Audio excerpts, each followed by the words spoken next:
का नाम क्या है? ये फिर कुरान शरीफ के अंदर देखिए, पवित्र शास्त्र कुरान शरीफ, और इसके साथ पहले पवित्र बाइबल का लिंक बनेगा, वो भी देखिएगा, क्योंकि हम इस एकदम नया ज्ञान होने से जितना अधिक से अधिक सुनेंगे उतना ही ज्यादा हृदय में प्रवेश होगा। अब हजारों वर्षों से, 3 युगों से हम यही सुनते आ रहे थे जो हमें आज सत्य लग रहा था, लेकिन अब ये पता लगेगा कि सत्य क्या है।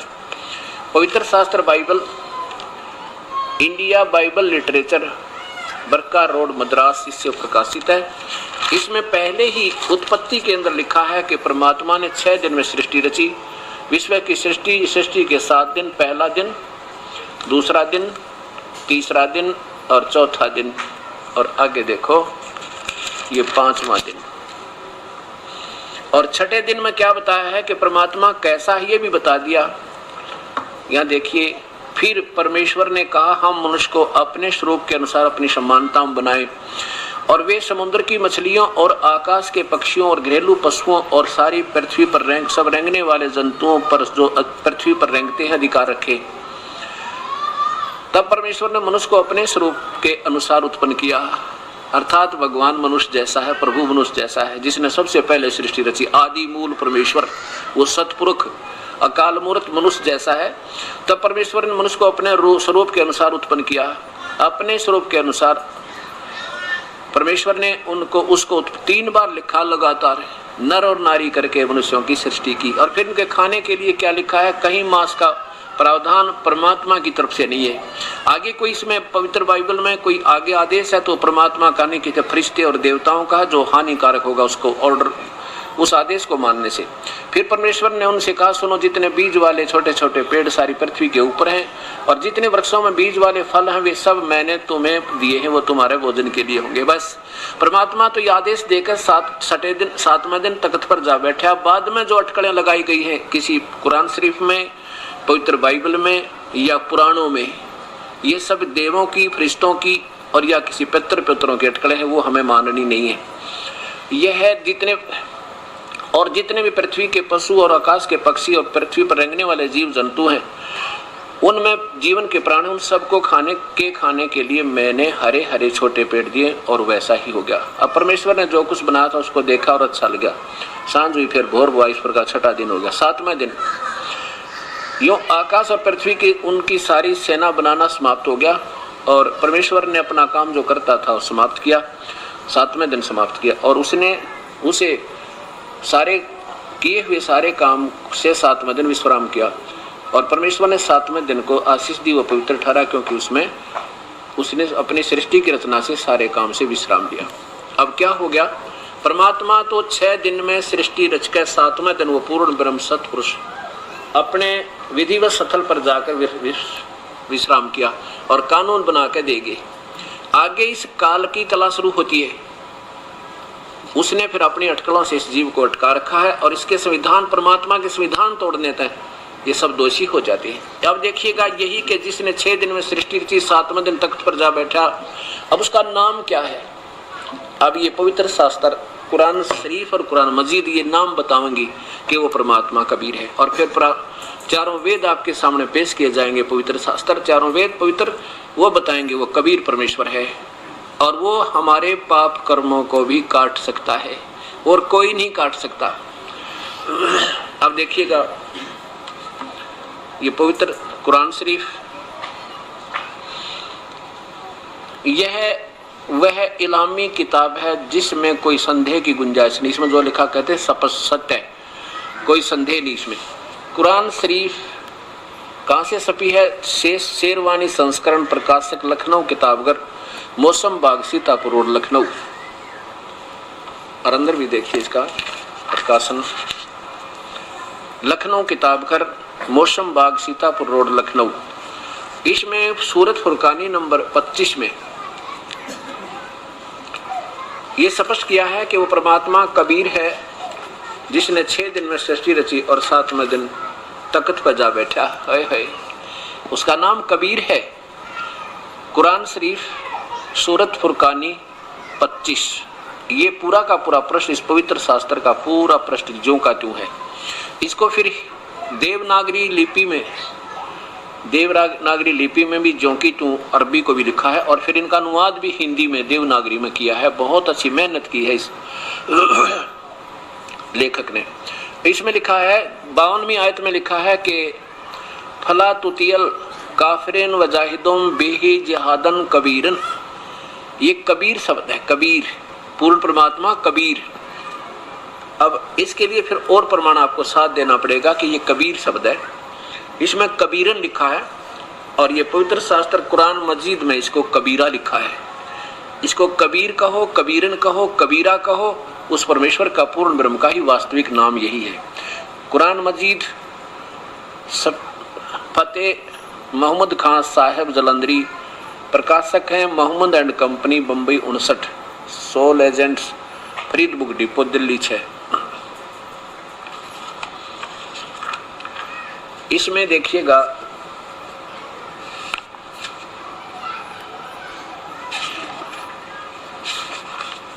ये सूरत फुरकानी कुरान मजीद, देखिएगा कुरान मजीद सूरत फुरकानी 25, नीचे लाना, ये ज्यों की त्यों वही है, और लास्ट में लिखा है ये वही, फला तुतियल काफिरिन ने वजाहिदुम बिही जिहादन कबीरा। कबीरा, कबीरा शब्द लिखा है, और इसी की 21 नंबर पर फिर देखिए, 21 नंबर पर भी यही कबीरा शब्द लिखा है। ये 21 नंबर आयत में तो अतुवन कबीरा, ये थोड़ा सा कट गया ये प्रिंट में, कबीरा। और फिर ये तो आपने देखा 52 नंबर में, नीचे देखो 52 नंबर में वही जिहादन कबीरा, कबीर के लिए संघर्ष करना। हजरत मोहम्मद क्या लिखा है इधर देखिए, 52 में क्या, तुम काफिरों का कहा ना मानो और उनसे इस कुरान के हुक्म पर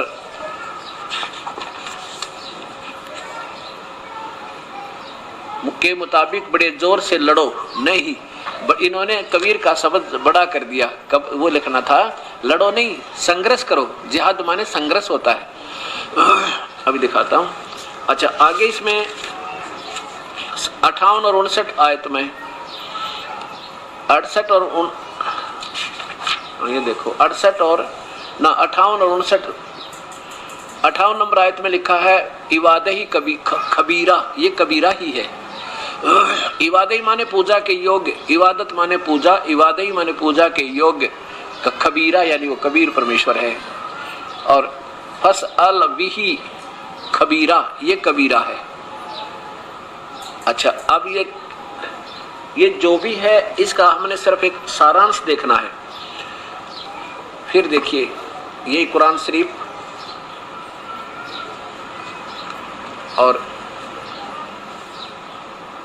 सूरत फुरकानी 25 के आयत नंबर फिर देखो 52 में ये कबीरन, इन्होंने कबीरन लिखा, उसमें कबीरा लिखा, एक ही बात है। कबीरन कहो चाहे कबीरा कहो। देखिए इधर फला तुतियल काफिरन वजाहिदुम बिही जहादन कबीरन, और फिर इसमें भी 21 नंबर पर देखो, यहाँ 21 नंबर पर ज्यों का तुम अतो अतुवन कबीरन, कबीरा कहो चाहे कबीरन कहो, ये एक ही बात है।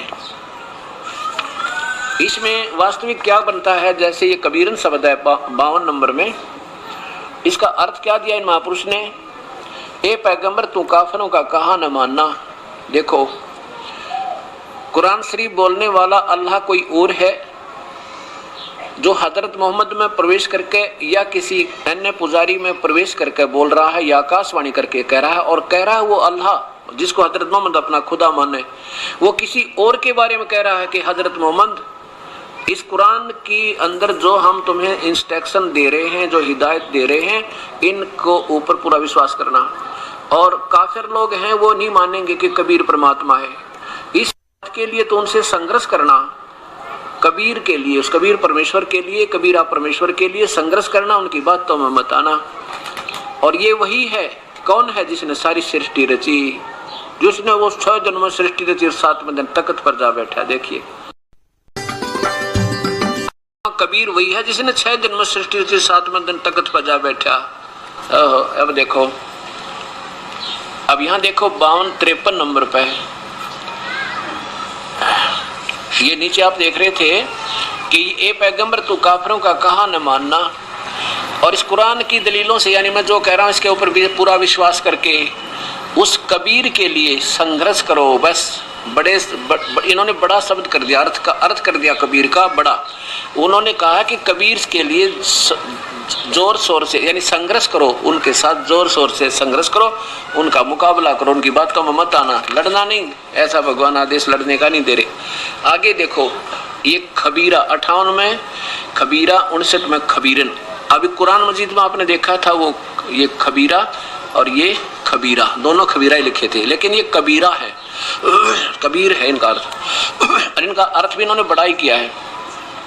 और वही है वो कबीर जिसने 2 दरियाओं को मिला चलाया, एक मीठा और कड़वा पानी, प्यास बुझाने वाला कड़वा, और दोनों में एक मजबूत और आड़ बना दी। आगे देखो, ए पैगंबर, वो हजरत मोहम्मद का खुदा बोल रहा है, ए हजरत मोहम्मद पैगंबर, हमने तुमको खुशखबरी सुनाने और सिर्फ अजाब से डराने के लिए भेजा है। इन लोगों से कहो कि मैं तुमसे उस अल्लाह के हुक्म की कोई मजदूरी नहीं मांगता, हाँ जो अपने परवरदिगार तक पहुंचने की राह इख्तियार कर ले। और ए पैगंबर उस जिंदा पे, जिंदा माने जो तुझे जिंदा रूप में मिला। कबीर साहब एक जिंदा महात्मा का रूप बना के इस प्यारी आत्मा हजरत मोहम्मद से मिले थे, लेकिन अपना सतलोक भी दिखाया था इनको ले जा करके, जबराइल ले गया था, उसके बाद की बात है। लेकिन वो तब तक इतने डर चुके थे जबराइल के उस बदतमीजी तय, लेकिन इस प्यारी आत्मा ने सतलोक रहना मंजूर नहीं किया। और फिर कह भी रहा वो साफ, क्योंकि ये अपने कागज पूरे रखा और काम सारे उल्ट करावे, ज्योति निरंजन ये काल भगवान। ए पैगंबर उस जिंदा, उस ये चैतन्य शब्द गलत कर दिया, उस जिंदा पर, जिंदा महात्मा पर भरोसा रख जो कभी मरने वाला नहीं है, वो अविनाशी है, वो उसका कोई विनाश नहीं कर सकता। और तारीफ के साथ उसकी पाकी बयान करते रहो। वो अपने बंदों के गुनाहों से, अपने बंदों के पाप कर्मों को समाप्त कर देता है, वो काफी यहाँ बड़ा शब्द कर दिया, ये लिखना था वो कबीर परमेश्वर अपने बंदों, काफी कर दिया, उस बड़े कबीर का अर्थ काफी कर दिया नहीं। सत साहेब जी, इस वीडियो के बनाने का उद्देश्य हमारा किसी को भी नीचा दिखाना व किसी की भावनाओं को ठेस पहुंचाने का नहीं है। इस वीडियो के बनाने का उद्देश्य हमारा कुरान के ज्ञान को उजागर करना है, उसमें अल्लाह की प्राप्ति कैसे होती है और कुरान के अंदर बाखबर के किए गए जिक्र को प्राप्त करना वह कैसे प्राप्त किया जा सकता है। तो आइए देखते हैं जगत गुरु तत्वदर्शी संत रामपाल जी महाराज जी द्वारा लिखी गई पुस्तक मुसलमान नहीं समझे ज्ञान कुरान, पेज नंबर 62 से। संत रामपाल दास जी हमारे सतगुरु यानी सच्चे पीर हैं। उनका सत्कार सजदा करके करना उपरोक्त उपकारों के कारण फर्ज बनता है।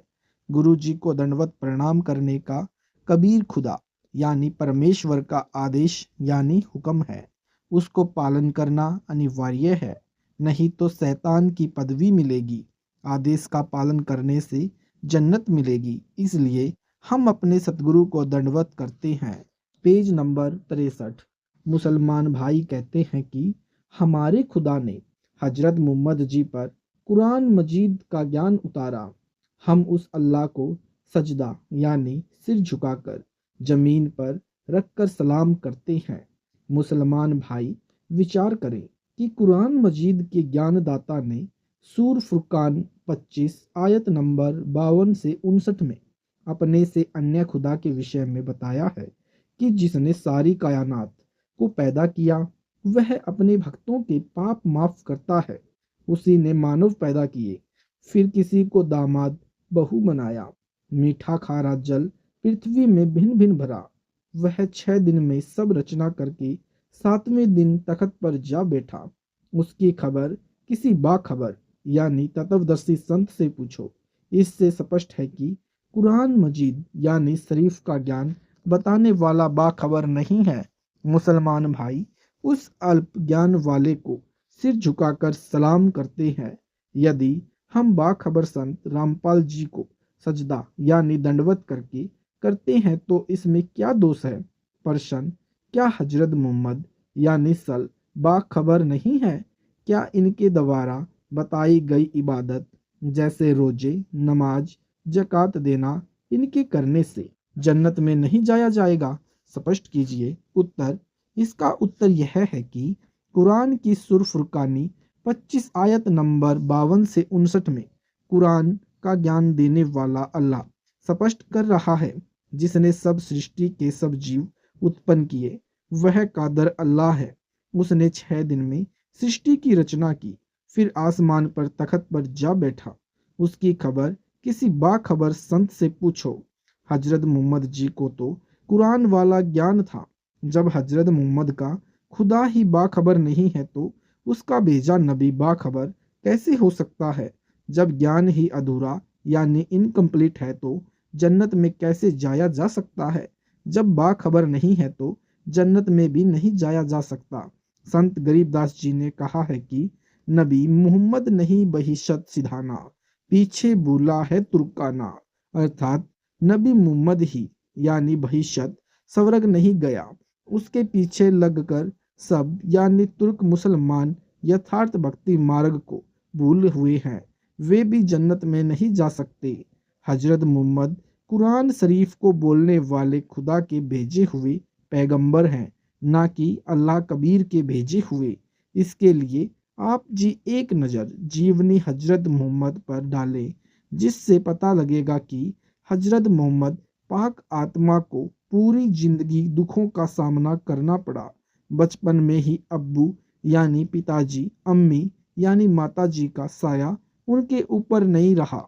उनके चाचा जी ने उनकी परवरिश की थी।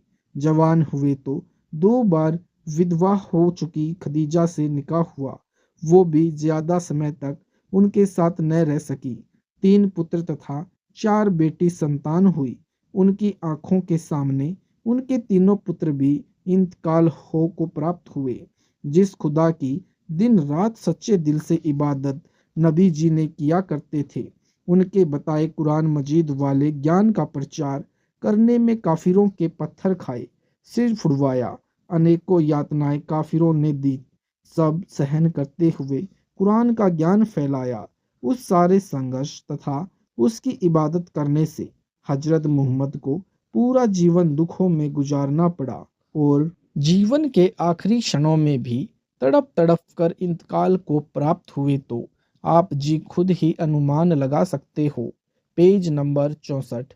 वे काल बरम के नबी थे, खुदा कबीर के भेजे हुए नहीं थे, इसलिए उनके द्वारा बताई गई इबादत यानी रोजे, नमाज और ज़कात देने, ईद बकरीद मनाने आदि के करने से जन्नत में नहीं जाया जा सकता।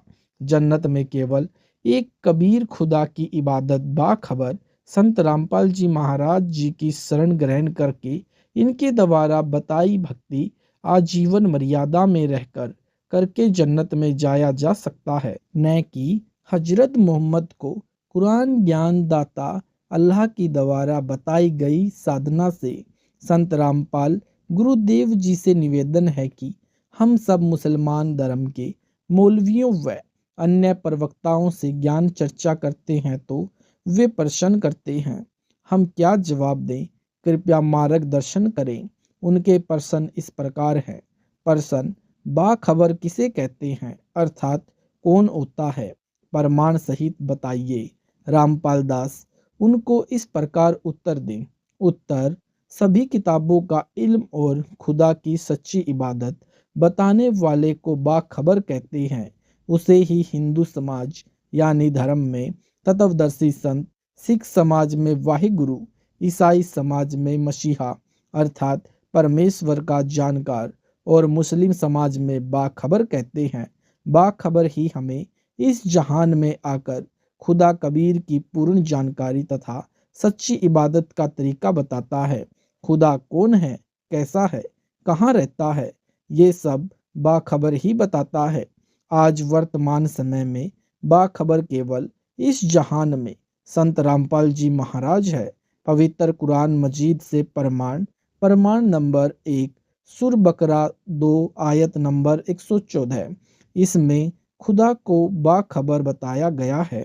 जब खुदा बाखबर है तो जो बाखबर है उसे क्या उपमा दी जाए, उसे भी उतना ही सम्मान देने का फर्ज है। प्रमाण नंबर 2 सूरत फुरकानी आलुकमान 32 आयत नंबर 33। इस आयत में भी खुदा को जानने वाला अर्थात बाखबर बोला गया है। प्रमाण नंबर 3 सूरह फुरकानी 25 आयत नंबर 52 से 59। इन आयतों में बताया है कि अल्लाह ने 6 दिन में सृष्टि रची और 7वें दिन तख्त पर जा विराजा।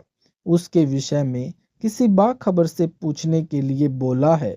उपरोक्त आयतों में जिस बाखबर के विषय में कहा गया है वह बाखबर संत रामपाल जी महाराज ही हैं, जिन्होंने वर्तमान समय में एक कादर खुदा कबीर के विषय में बताया और उनकी इबादत करने का सही तरीका बताया है, जो हमारी सभी किताबों यानी तौरात, जबूर, इंजिल और कुरान में प्रमाण है।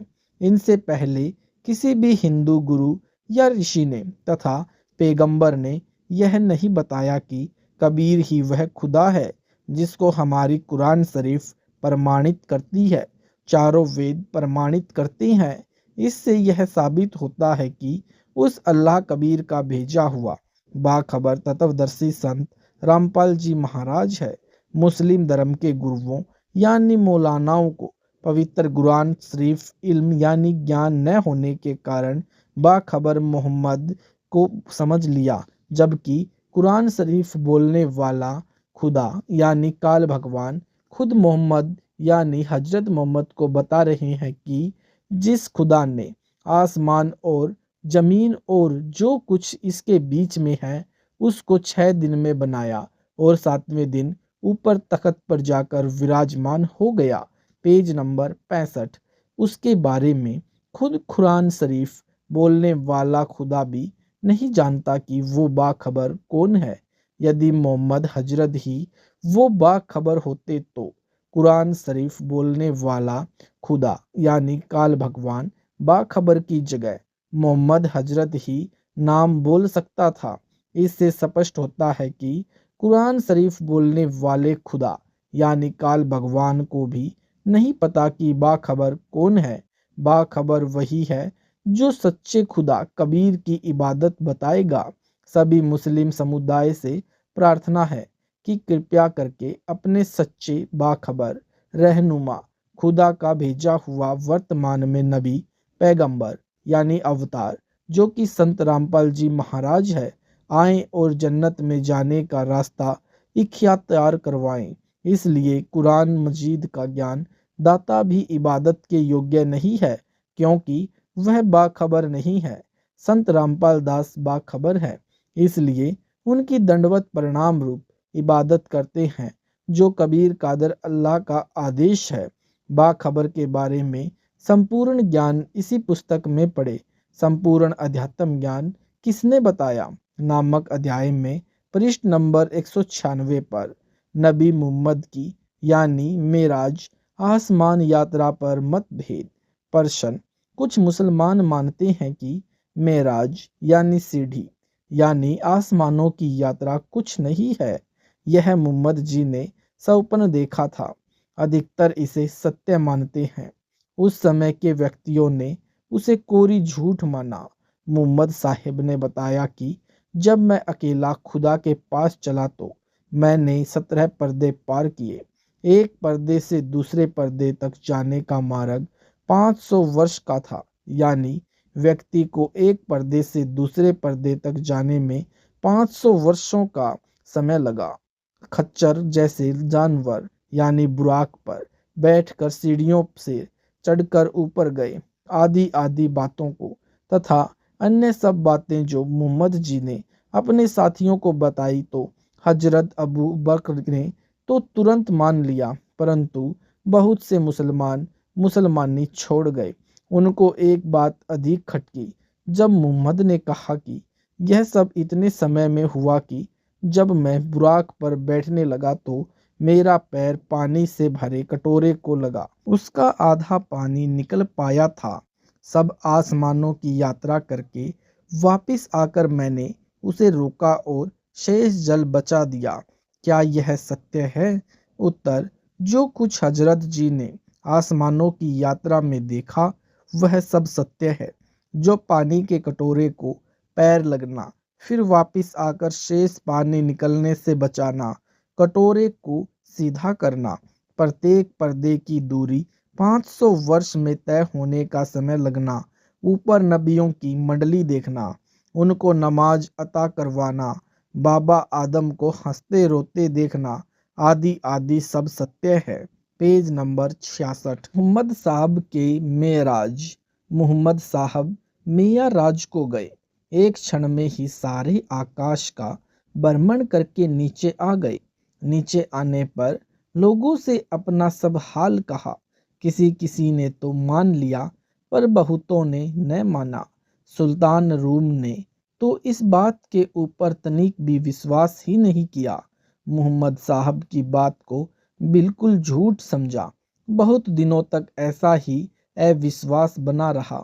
एक दिन एक फकीर बादशाह के सामने आकर कहने लगा कि ईश्वर में सब शक्ति है, वह जो चाहे दिखलावे, जो चाहे सो कर दे।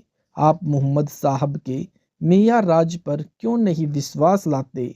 मोहम्मद साहब का मियाँ राज बहुत ही ठीक है। उस फकीर ने बहुत प्रकार बादशाह को समझाया, पर बादशाह ने एक भी न मानी। उस फकीर ने बादशाह से कहा कि पानी का एक बड़ा बर्तन मंगवाओ। बर्तन मंगवाया गया। फकीर के कहने से उसमें पानी भरकर मैदान में रखवा दिया। उसने बादशाह से कहा कि इसमें अपना माथा डुबाकर निकाल लो। दरबारी लोग चारों तरफ से घेर कर खड़े थे। बादशाह ने जल में सिर डाल के तुरंत ही निकाल लिया। सिर निकालते ही उस फकीर के ऊपर क्रोध करके बहुत झुंझलाया। कहा कि इस फकीर ने मेरे ऊपर बहुत कष्ट डाला था। फकीर ने कहा, आपके सब आदमी यहाँ खड़े हैं, मैंने आपको कुछ भी नहीं किया, मैं अलग खड़ा था।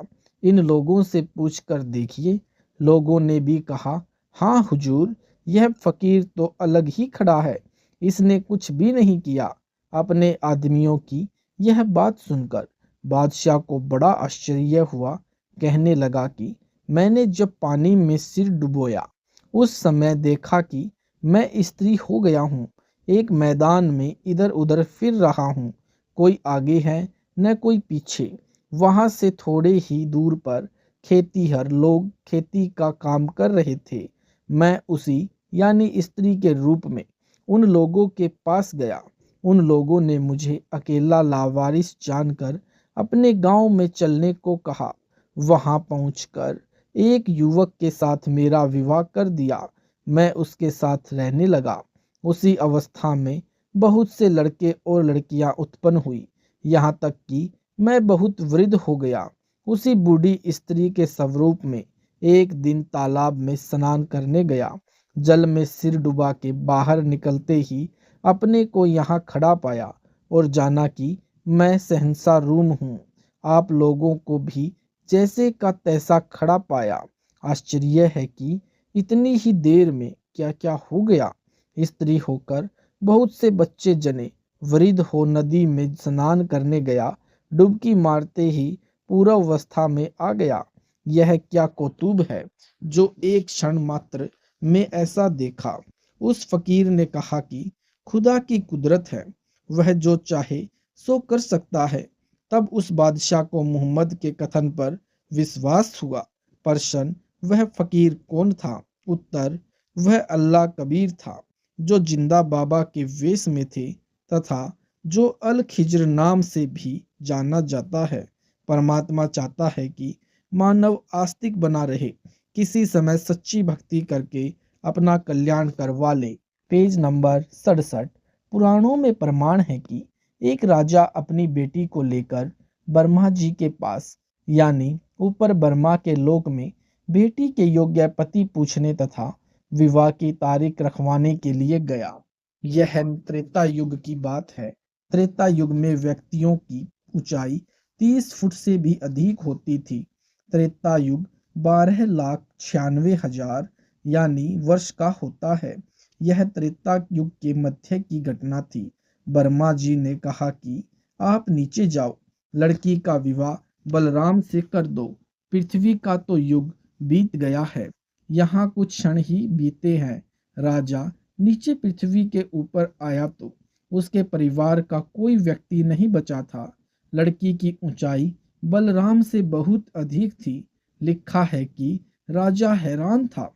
बलराम 15 फुट लंबा था, लड़की 30 फुट लंबाई की थी। बलराम यानी श्री कृष्ण का भाई ने हल उठाया और लड़की के सिर के ऊपर रखकर दबाया, उसे अपने समान लंबाई वाला बना लिया। तब उसका विवाह हुआ। वह राजा भी श्री कृष्ण के राज में रहा। परमात्मा के मार्ग में सब कुछ संभव है। अविश्वास करना परमात्मा का अपमान करना है। भक्त का उद्देश्य जन्म मृत्यु के कष्ट से छुटकारा पाना होना चाहिए। सत्य साधना के मंत्र पूर्ण गुरु से लेकर मर्यादा में रहकर मोक्ष प्राप्त करें। किसी पाखंडी गुरु की बातों में न आए। भोले व्यक्तियों को अपने जाल में फंसाते हैं। कहते हैं कि इतनी दक्षिणा दो, इतने रुपए अलग दो, तुम्हारे संकट निवारण के लिए अनुष्ठान करूंगा। जिनको सतनाम व सारनाम देने का अधिकार नहीं है, उनके द्वारा किया गया धार्मिक अनुष्ठान किसी काम का नहीं होता। अन्य प्रमाण परमात्मा के लिए कुछ भी असंभव नहीं है। एक नगर के 12 जंगल में 2 महात्मा साधना कर रहे थे। एक 40 वर्ष से घर त्याग कर साधना कर रहा था, दूसरा अभी 2 वर्ष से साधना करने लगा था। परमात्मा के दरबार से एक देवदूत प्रतिदिन कुछ समय उन दोनों साधकों के पास व्यतीत करता था। दोनों साधनों के आश्रम गांव के पूर्व तथा पश्चिम में जंगल में थे। बड़े का स्थान पश्चिम में तथा छोटे का स्थान गांव के पूर्व में था। देवदूत प्रतिदिन 1-1 घंटा दोनों के पास बैठता, परमात्मा की चर्चा करते थे। दोनों साधकों का अच्छा समय व्यतीत होता।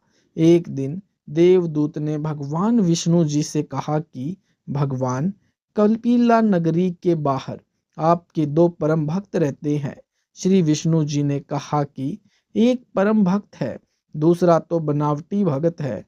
देवदूत ने विचार किया कि जो 40 वर्ष से साधनार्थ है वह पक्का भक्त होगा, क्योंकि लंबी लंबी दाढ़ी, सिर पर बड़ी जटा यानी केश है और समय भी 40 वर्ष बहुत होता है। देवदूत बोला कि हे प्रभु, जो 40 वर्ष से आपकी भक्ति कर रहा है वह होगा परम भक्त। प्रभु ने कहा नहीं, दूसरा जो 2 वर्ष से साधना में लगा है। प्रभु ने कहा कि देवदूत, मेरी बात पर विश्वास नहीं हुआ। देवदूत बोला, प्रभु ऐसा नहीं है, परंतु मेरी तुच्छ बुद्धि यही मान रही है कि बड़ी आयु वाला भी अच्छा भक्त है। श्री विष्णु जी ने कहा कि कल आप देर से पृथ्वी पर जाना। Page number 68। दोनों ही देर से आने का कारण पूछेंगे तो आप बताना कि आज प्रभु जी ने हाथी को सुई के नाके से निकालना था, वह लीला देखकर आया हूँ, इसलिए आने में देरी हो गई। जो उत्तर मिले उससे आपको भी पता लग जाएगा कि परम भक्त कौन है। पहले प्रतिदिन देवदूत सुबह 8 बजे के आसपास बड़े के पास जाता था और 10 बजे के आसपास छोटी आयु वाले के पास जाता था। अगले दिन बड़ी आयु वाले के पास दिन के 12 बजे पहुंचा। देर से आने का कारण पूछा तो देवदूत ने बताया कि आज 11:30 बजे दिन के परमात्मा ने लीला करनी थी, वह देखकर आया हूँ। 40 वर्ष वाले ने पूछा कि क्या लीला की प्रभु ने, बताइएगा। देवदूत ने कहा कि श्री विष्णु जी ने कमाल कर दिया, हाथी को सुई के नाके में से निकाल दिया। यह सुनकर भक्त बोला कि देवदूत, ऐसी झूठ बोल जो सुने उसे विश्वास हो। यह कैसा हो सकता है कि हाथी सुई के नाके में से निकल जाए? मेरे सामने निकाल कर दिखाओ। देवदूत समझ गया कि भगवान सत्य ही कह रहे थे। यह तो पशु है, भक्त नहीं, जिसे परमात्मा पर ही विश्वास नहीं कि वह सक्षम है। जो कार्य मानव नहीं कर सकता, परमात्मा कर सकता है। उसकी भक्ति यथार्थ तथा बनावटी है। देवदूत नमस्ते करके चल पड़ा और छोटे भक्त के पास आया। भक्त ने देरी से आने का कारण पूछा तो देवदूत ने संकोच के साथ बताया कि कहीं यह कोई गलत भाषा न बोल दे। कहा कि भक्त, क्या बताऊं, परमात्मा ने तो अचरज कर दिया, कमाल कर दिया। देखकर आंखें फटी की फटी रह गई। परमात्मा ने हाथी को सुई के नाके यानी धागा डालने वाले छिद्र के अंदर से निकाल दिया। यह सुनकर भक्त बोला कि देवदूत जी, इसमें आश्चर्य की कौन सी बात है। परमात्मा निकाल दे पूरी पृथ्वी को सुई के नाके में से, हाथी की तो बात ही क्या है। देवदूत ने भक्त को सीने से लगाया और कहा कि धन्य है आपके माता पिता जिनसे जन्म हुआ। कुर्बान हूँ आपके परमात्मा पर अटल विश्वास पर। भक्त को परमात्मा पर पूर्ण विश्वास होना चाहिए कि परमात्मा जो चाहे सो कर सकता है। सर्वनाश के लिए शराब पीना पर्याप्त है। प्रश्न, मुसलमान धर्म में शराब के निकट भी जाना हराम बताया है। इसके पीछे क्या राज है। पाकिस्तान देश के प्रधानमंत्री जुल्फिकार भुट्टो को इसी बात पर फांसी दे दी गई थी कि उन्होंने शराब पी ली थी। उत्तर, मुहम्मद साहब के समय में दैत्यों यानी राक्षसों के रहने की जगह खैबर थी। मुहम्मद साहब ने अली से कहा कि जिब्राइल मेरे पास इस माजम लाए थे, वह मुझसे सीख जाओ, वहाँ के खजाने से धन ले आओ। यदि तुमसे कोई सामना करे तो उससे डरो मत, क्योंकि इस माजम जिसके पास होता है उसकी सर्वदा विजय होती है। अली इस माजम को सीख कर वहां गए, पर विजय प्राप्ति नहीं हुई, क्योंकि उस गढ़ में एक महात्मा रहता था। उसकी रक्षा में वहां के रहने वाले थे। उसी महात्मा की कृपा से कोई किला ले नहीं कर सकता। जब हजरत अली किले को न जीत सका तो मुहम्मद साहब ने उन्हें सौपन में उपदेश दिया कि ए अली, इस शहर में एक फकीर रहता है, उसे किसी न किसी उपाय से शराब खाने के निकट ले जा। Page number 69। उसकी नाक में शराब की गंध आवेगी तो उसका महात्म्य जाता रहेगा। जागने के बाद अली ने वैसा ही किया। उस फकीर की नाक में मद्य की गंध पहुंचते ही उसका महात्म्य जाता रहा। उसकी तपस्या और भजन का सब फल नष्ट हो गया। अली ने फिर से गढ़ पर चढ़ाई की, किले को जीत लिया, उस फकीर को भी कत्ल कर दिया। यानी केवल शराब की गंध से उसकी वर्षों की तपस्या और भजन का प्रभाव जाता रहा। जो नित्य मद पीते हैं उनकी क्या गति होगी। अन्य प्रमाण, फरिश्ते हारूत और मारूत की शराब से दुर्दशा तफसीर अजीजी में अबीन तहरीरा व इब्र हातिम हाकिम, इब्र अब्बास व इब्र अब्दुल्लाह और इब्र उम्र आदिक ने कहा है कि अदरीश पैगंबर के समय पापी लोग आसमान पर चढ़े फरिश्ते मनुष्यों से घृणा करने लगे। खुदा ने कहा कि मनुष्यों में काम और क्रोध भरा हुआ है, इस कारण उनका मन पाप की ओर झुकता है। यहाँ तक कि यदि तुम पृथ्वी पर भेजे जाओ तो पाप करने से तुम भी नहीं बच सकोगे। फरिश्तों ने खुदा के वचन पर विश्वास न किया। कहा कि हम पृथ्वी में जाकर किसी प्रकार का पाप न करेंगे। खुदा ने कहा, तुम अपने में से ऐसे 2 फरिश्ते भेजो जिसके कि बिगड़ने की तुम्हें किसी प्रकार की शंका न हो। फरिश्तों ने अपने में से तपस्या और भजन से सबसे अधिक प्रतिष्ठित हारूत और मारूत नामक फरिश्ते खुदा के समक्ष उपस्थित किया। खुदा ने उनको पृथ्वी पर भेजा कि तुम जाकर मनुष्यों को उपदेश करो, सावधान, कोई पाप न करना। दोनों पृथ्वी पर आए मनुष्यों को उपदेश करने लगे। कुछ दिनों के बाद एक महासुंदरी पुसंचली जुहरा नामक स्त्री पर दोनों आसक्त हो गए। उससे अपने काम वृत्ति को प्रकट किया। उसने कहा कि यदि तुम मुझे चाहते हो तो मेरी 4 बातों में से किसी एक को स्वीकार करो, तब तुम्हारी इच्छा पूरी होगी। वह 4 बातें यह है: प्रथम, मेरे पति का वध करो। दूसरी, मेरे बुत को दंडवत करो। तीसरी, शराब पियो। चौथी, मुझे इस माजम मत लाओ। उन्होंने सबको महापाप समझा, पर मद का पीना सुगम समझकर पी लिया। जब मद का नशा चढ़ा तो उसकी प्रतिमा को भी दंडवत किया, उसके पति को मारा। जुहरा को इस्म आजम भी सिखला दिया। जुहरा तो इस्म आजम के बल से आसमान को उड़ गई, पर खुदा ने हारूत मारूत के पैरों में जंजीर बांधकर बाबिल के कुएं में लटकवा दिया। मुसलमान धर्म में विवाह की रीति। प्रश्न: मुसलमान धर्म में चाचे ताऊ की लड़कियों से विवाह करने का क्या कारण है? हिंदू धर्म में चाचे ताऊ की लड़कियों से विवाह नहीं होता। यहाँ तक कि एक गोत्र में भी विवाह नहीं होता। एक गोत्र के कई गांव होते हैं, उन गांवों में भी नहीं होता। हिंदू धर्म में चाचे ताऊ की लड़कियों से विवाह तो दूर की बात है, गोत्र तथा पड़ोस के गांव में भी विवाह नहीं किया जाता।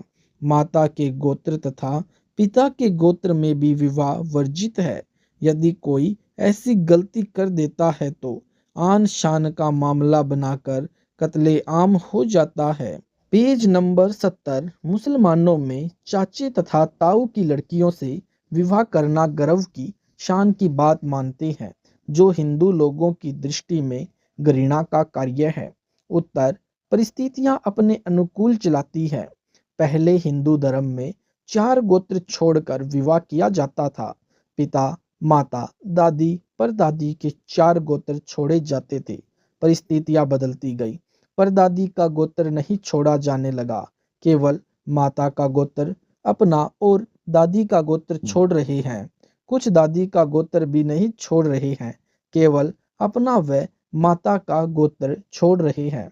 मुसलमान धर्म में केवल अपनी सगी बहन यानी माँ की जाई बहन को छोड़ते हैं।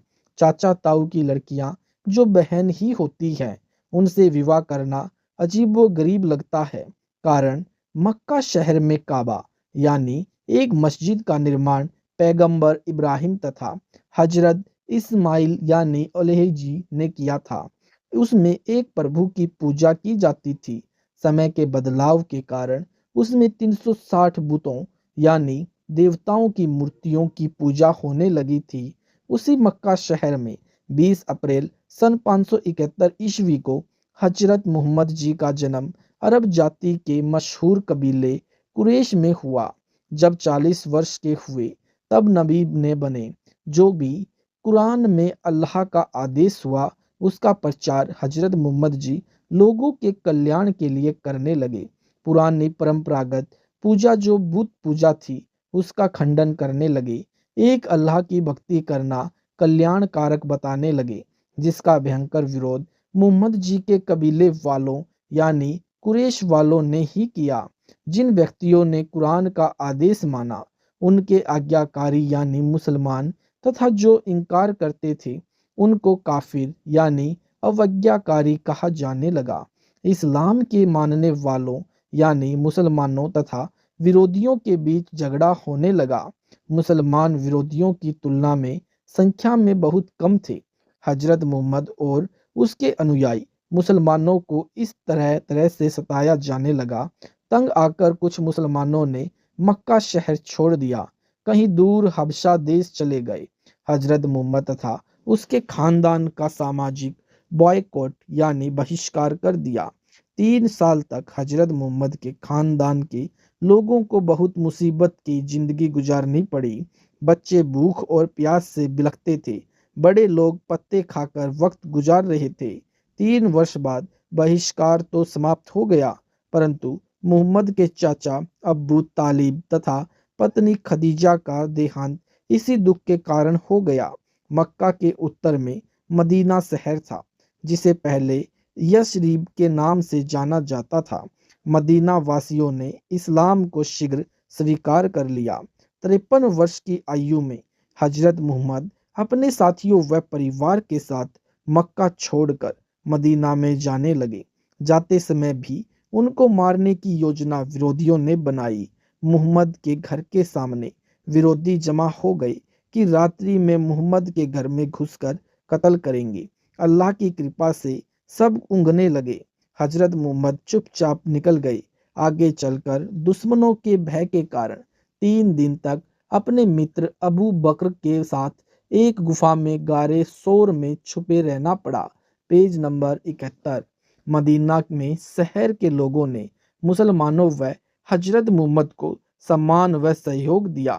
तब कुछ राहत मिली, परंतु विरोधियों का सितम कम नहीं हुआ। मुसलमानों के बच्चों का विवाह भी करने पर प्रतिबंध लगा दिया गया कि इनके बच्चों का विवाह हमारे परिवारों व खानदान में नहीं होने देंगे।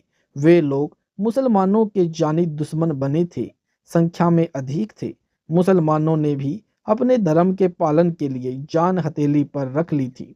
बहुत लड़ाई लड़ी, लड़ाई तो जीत गए, परंतु विरोध बरकरार रहा। मुसलमानों की संख्या भी बढ़ी, परंतु नाम मात्र ही। बच्चों के विवाह की समस्या बन गई। मुसलमानों ने विमर्श करके अपने बच्चों का विवाह अपने ही परिवारों में करना पड़ा। चाची व ताऊ की लड़कियों से विवाह करने लगे, जो मजबूरी तथा जरूरी था। अपना वंश भी चलाना था, धर्म का पालन भी करना था। कुछ समय तक तो यह विवाह कर्म अजीब लगा, परंतु परिस्थितियों और लंबा समय गुजर जाने के कारण सब भूलना पड़ा। अब चाचे ताऊ की लड़कियों से विवाह करना शान व इज्जत का सबब बन गया। चाचे ताऊ के अतिरिक्त लड़की का विवाह बेइज्जती माना जाने लगा।